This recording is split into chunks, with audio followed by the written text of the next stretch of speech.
welcome back to my YouTube channel. Only thing අද මම ඔයාලා වෙක්කන් යන්නේ ආයෙමත් සිරිපා කරුණා කරන්න. හැබැයි හැටන් වලින් නෙමෙයි මම මේ පාර ඔයාලත් එක්ක සිරිපා කරුණා කරන්නේ. මේ පාර අපි සිරිපා කරුණා කරන්නේ කුරුවිට එරත්න පාරේ. ඉතින් උදේම අපි කඩවතින් කොළඹට ගියා. කොළඹට ගිහිල්ලා කොළඹින් අපි 99 බදුල්ල බස් එකේ තමයි ගියේ. ඉතින් බදුල්ල බස් එකේ ගිහිල්ලා අපි කුරුවිටින් බැස්සා. අපි ගමන යන්න පටන් ගත්තේ උදේ 6යි කාලට විතර. 7:00 විතර වෙනකොට කොළඹට ගිහිල්ලා දවල් 11 විතර වෙනකොට කුරුවිටින් බැස්සා.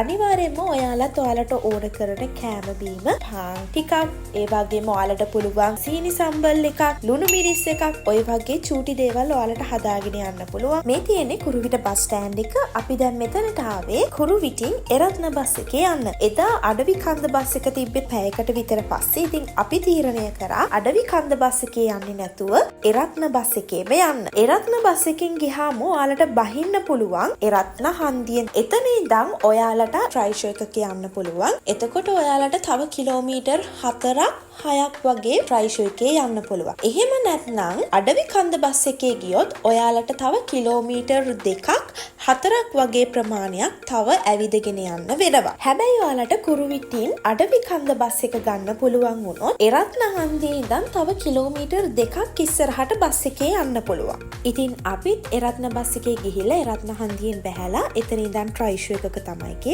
අපිට රුපියල් 3000ක් වගේ තමයි ගියේ. එතන ඉඳන් කිලෝමීටර් අර 4-6ක් වගේ ප්‍රමාණය යන රුපියල් 3000ක් වෙන්නේ. ඉතින් මම හිතනවා ඔයාලත් එතනදී මුදල ගැන හිතන්නේ නැතුව කිලෝමීටර් 6 ඔයාලා ට්‍රයි එකක ගියොත් ඔයාලට තවත් පහසු වෙයි කියලා. අඩවි කන්ද බස් එකේ යනවා නම් අඩවි කන්ද බස් එක හැම වෙලාවෙම නැහැ. ඒක වෙලාවෙන් වෙලාවට තමයි තියෙන්නේ. හැබැයි එරත්න බස් එක නම් සාමාන්‍යයෙන් පැය භාගයකට සැරයක් වගේ තියෙනවා කියලා තමයි අපිට කිව්වේ. ඒ නිසා මම හිතන්නේ පහසුම විදිහ කුරුවිටින් එරත්න බස් එකේ ඇවිල්ලා එරත්නේ ඉඳන් ට්‍රයි ෂෝ එකක ඔයාලා අර දුර යන එක රත්නපුර කුරුවිට පාරේ ඉඳන් යනකොට ඔයාලට සිරිපා කරුණා කරන්න තියෙන්නේ කිලෝමීටර් 14.2ක්. ඉස්සරට වඩා දැන් පාර ගොඩාක් හදලා තියෙන්නේ. අපි යනකොටත් පාර සෑහෙන දුරක් වෙනකම්ම කොන්ක්‍රීට් කරලා තිබ්බා. මං හිතන්නේ එතනින් ඉස්සරහට තව කොන්ක්‍රීට් කරනවා. ඊළඟ වාරේ වෙනකොට තවත් ඉස්සරහට කොන්ක්‍රීට් කරලා තියෙයි අනිවාර්යෙන් පාර. එහෙම කරලා තිබ්බොත් ඒ කොන්ක්‍රීට් එක ඉවර වෙන තැනට වෙනකම්ම අපිට ට්‍රයි ෂෝ එකක යන්න පුළුවන්.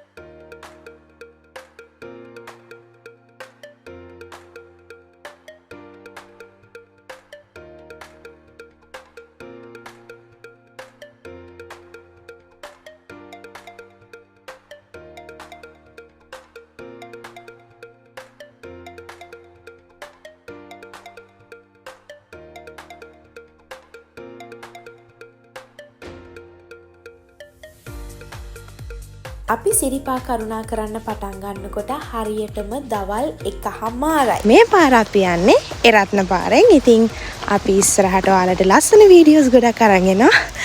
දැනටමත් අපි යන ගමන් ඉන්නේ. හරිම ලස්සනයි. ඉස්සරහට බලමු වීඩියෝස් වලින් කොයි වගේද මේ ගමනේ කියලා. බයි.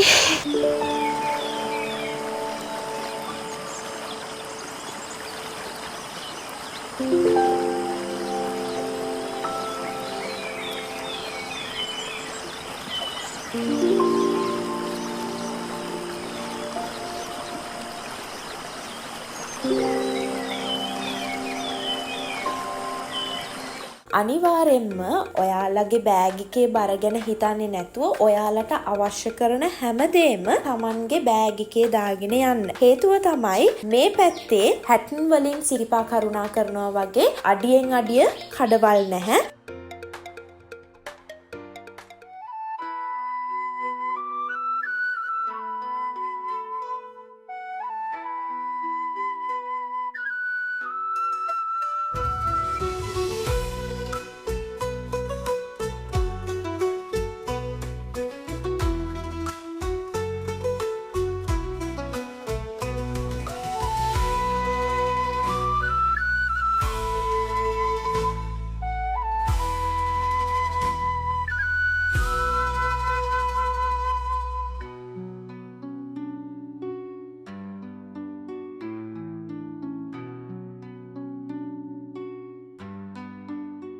ඔයාලා ග්ලව්ස් එකක් අරගෙන යන්න.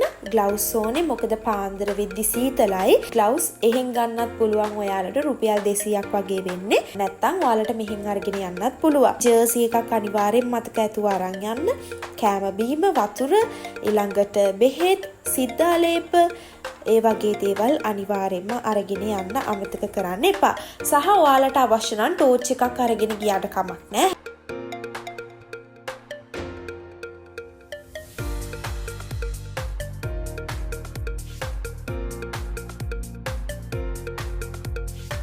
හවස 3-4 වෙද්දි සීතල වෙන්න ගත්ත පරිසරය සෑහෙන්න. ඒ සීතලත් එක්ක ඇත්තම කිව්වොත් මහන්සියක් දැනුනේ නැහැ. ඊට පස්සේ ඔන්න අපි හෙමින් සීත ගගලට ආවා. මාළුව ඇවිල්ලා කකුල වට කරගන්නවා. සීත ගගල ගාවට යද්දි අපි හවස 5 විතර වුණා. අපි සීත ගගලෙන් නාලා චේන්ජ් කරගෙන ආයෙමත් කරුණා කරන්න ගත්තේ.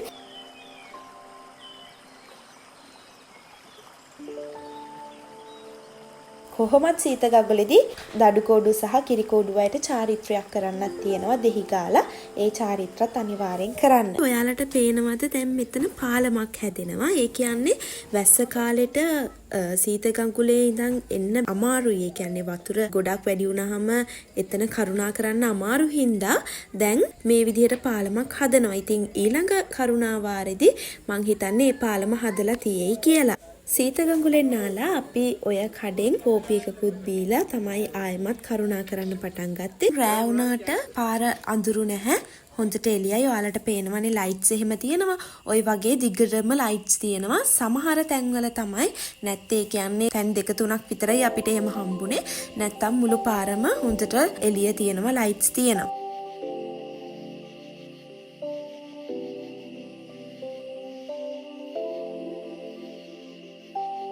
අපි මේ කඩේ ගාව නැවතිලා අපි ගෙනාපු සෑන්ඩ්විච් පාන් වලට නියුට්‍රෙලා ගාලා චීස් එක කෑවා.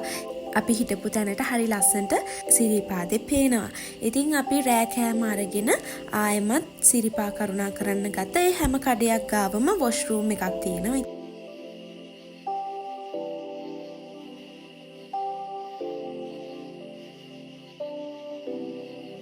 ඔන්න ඉතින් රෑ කෑමත් අරගෙන අපි තව පැය 3-4ක් වගේ අපිට ගියා. ඒ ගියාට පස්සේ ඔයාලට හම්බෙනවා මේ හැරමිටි පාන ගල්වන් ගෙඩිය කියලා කඩයක් තියෙනවා එතන.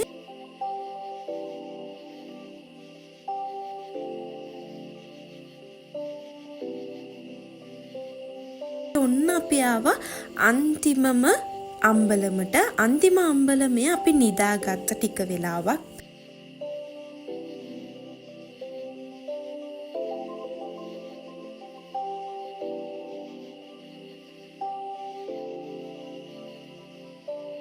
ඉතින් අපි සිකුරාදාවක තමයි ගියේ. සිකුරාදා දවල් අපි සිරිපා කරුණා කරන්න ගත්තා. ඉතින් මේ සෙනසුරාදා මේ වෙනකොට සෙනග වැඩි. ක්‍රවුඩ් එක ගොඩක් වැඩි. මොකද සෙනසුරාදා කියන්නේ වීකෙන්ඩ් එකක්නේ.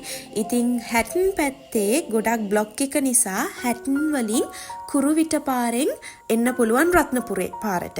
ඉතින් ඒ හින්දා රත්නපුරේ පැත්තේ බ්ලොක් එක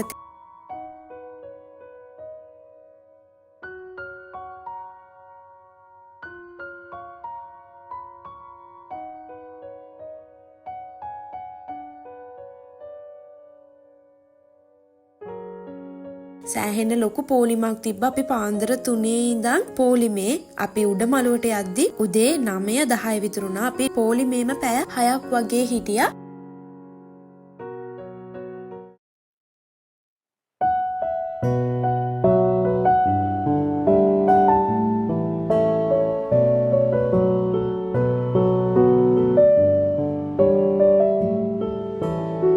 ඊට පස්සේ ආයෙමත් අපි බහින්න ගත්තා. ඉතින් අපි රත්නපුරේ පැත්තෙන් නෙමේ බැස්සේ හැටන් පැත්තේ.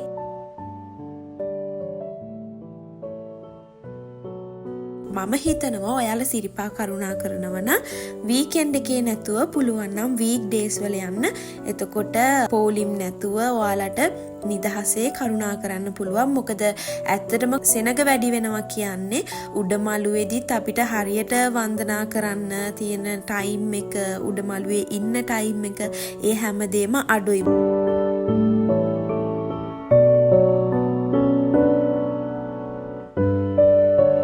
අපි ඔහොම ටික බැහැලා මෙන්න මෙතනට ආව. මෙතනට හරිය ලස්සනට සිරිපාදේ පේනවා. අපි බහින වෙලාවෙම අපිට හම්බෙච්ච පළවෙනි කඩේ ඉඳන් අපි උදේ කෑම ගත්තා. අපි සීරියල් එකක් ගෙනිච්චේ. ඒක කාලා ඉතුරු වෙලා තිබ්බ පාන් කෑවා උදේට.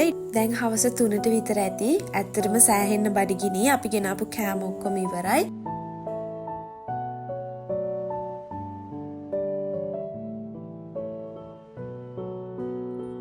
පාලමත් එක්කම තියෙනවා සීතගඟුල RR කැෆේ කියලා. මම ඒක ඔයාලට අනිවාර්යෙන් රෙකමන්ඩ් කරනවා. හේතුව ඒකේ රයිස් එක හරිම රසයි. ඒ කඩේ හොඳට ක්ලීන්, කෑමත් රසයි. ඊට පස්සේ අපි කකුල් දෙක රිදෙන නිසා ෆුඩ් මසාජ් එකකුත් කරගත්තා. හැබැයි මම ඒක කියනවා හරියන්නේ නැහැ කියලා. මොකද ඇත්තටම අපි හිතනවා අපිට ෆුඩ් මසාජ් එක කරගත්තොත් හරි සහනයක් දැනෙයි කියලා. ඇත්තම කිව්වොත් මේ මැෂින් එකේ ඉන්න විනාඩි 10ට කකුල් දෙක අර පොඩි සහනයක් තියෙනවා කකුල් දෙකට. මම දන්නේ අනිත් අයගේ එක්ස්පීරියන්ස් නම් මට නම් ඒක හරියන්නේ නැහැ.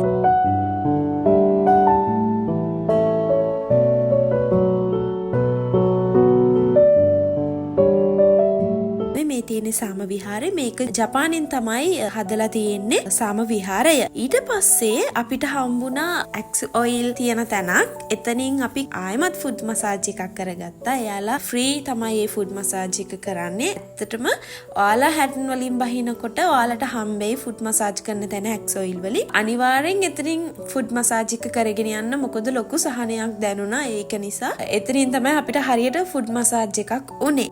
ඔන්න ඉතින් මේ වෙනකොට රෑ 7ට විතර අපි සම්පූර්ණයෙන්ම කරුණා කරලා ඉවරයි. දැන් අපි ගෙදර යන්න තමයි හදන්නේ. අපි එදා රෑම යන්න තීරණය කරා. ඉතින් හැටන් පැත්තෙන් ආපු හින්දා අපිට කිව්වා බස් තියෙනවා කියලා. ඒ නිසා අපි හැටන් බස් එක තිබ්බා සිරිපාදේ ඉඳන්.